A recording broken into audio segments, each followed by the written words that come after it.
The Craxian Dominion had ruled the Orion Arm for 3 millennia. Their crystalline bodies could withstand plasma fire, their minds could process battlefield data faster than any quantum computer, and their fleet numbered in the tens of thousands. They were, by every metric the Galactic Council used, the apex predator of known space. Until they met humanity.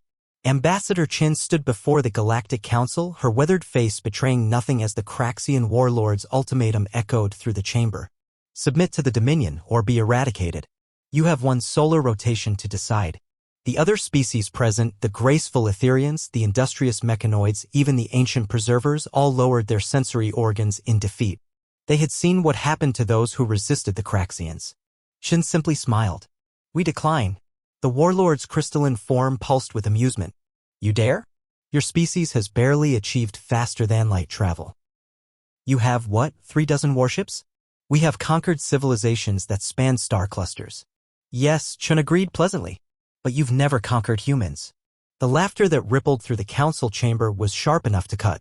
The Craxian fleet arrived at Earth within the week, a glittering armada that blotted out the stars. Every tactical analysis predicted humanity's defeat within hours. The first sign something was wrong came when the Craxian vanguard simply disappeared. No explosions, no debris fields, just empty space where 12 warships had been. Admiral Reeves watched from Earth's orbital defense platform as confusion rippled through the enemy fleet. Release the gray goo, she ordered quietly. The Craxians had shielded against every known weapon, plasma cannons, antimatter bombs, singularity projectors. But they hadn't shielded against something too small to detect, too simple to seem threatening. Humanity's nanobots were crude by galactic standards, barely more sophisticated than self-replicating molecules. But they were hungry. The mighty Craxian dreadnoughts began to dissolve, their impenetrable crystalline armor eaten away atom by atom. Panic spread through their fleet as ship after ship was reduced to glittering dust clouds. Fire the improvised weapons, Reeves commanded. Humanity's warships weren't warships at all. They were cargo haulers and mining vessels, retrofitted with engines and loaded with the most primitive weapons imaginable, kinetic impactors. Simple chunks of iron and tungsten accelerated to significant fractions of light speed. The Craxians' sophisticated energy shields, designed to disperse exotic particles and deflect directed energy, offered no protection against what amounted to very fast rocks. Dreadnoughts that had weathered supernovas crumpled like tin cans. But humanity's true weapon was revealed when the Craxian warlord himself led a boarding party onto Earth's orbital station. His personal shields could stop any energy weapon, his strength could tear through any armor. He found Admiral Reeves waiting for him in the command center, unarmed and unarmored. Surrender, he demanded, raising a plasma caster that could vaporize half the station.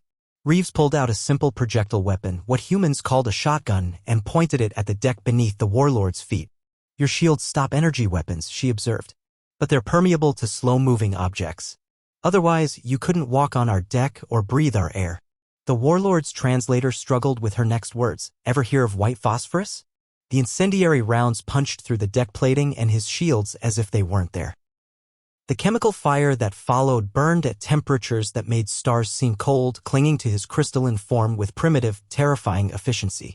Within 6 hours, the Craxian Dominion's invincible fleet was gone. Not defeated, erased. The gray goo had to be neutralized with electromagnetic pulses before it consumed half the asteroid belt.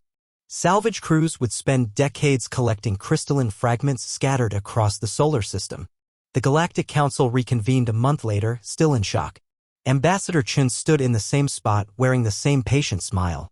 Humanity wishes to join the galactic community, she announced. As equals and partners. We believe we have much to offer. No one objected.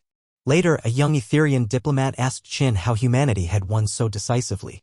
Simple, Chin replied. They prepared for civilized warfare. We prepared for extermination. When survival is on the line, humans don't fight fair. We fight to win. The galaxy's strongest species had challenged humans. They were still finding the pieces.